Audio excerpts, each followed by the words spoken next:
പടയാളികളായനുമായനുമായി സമരോത്സുകരായി പടയോടിയ പാവന ഭൂമിക താണ്ടിയ സംവിധയായി പല കൽപ്പനകൾ കവികൾ പണിതിട്ടൊരു സംഭവമായി പല പാവന മാനവ മാനസ സങ്കട സംഗതിയാ ചിന്തപ്പൂന്തോട്ടത്തെ ചന്തത്തിനാളെ ശങ്കപ്പൂമ്പാറ്റ് തെന്നിപ്പാറല്ലേ നിൻചിറുകടി സിൽസിലയാലെ മധുപൊടിയണ പണിമലരാകെ പൂമ്പൊടിതടി ചിന്തല പൂക്കൾ ചോക്കള പൂതികളായ പൂവിതാകള് പൂത്തു നിൽക്കണ പാട്ടുപാടണ മോഹത്തോടെ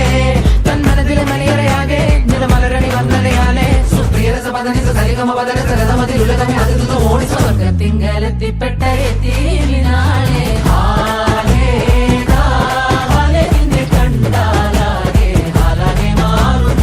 മധുരക്കിനാവിന്റെ കഥക് തുറക്കുന്ന മതിഭ്രമദായിനി പരിമളഗാത്രേ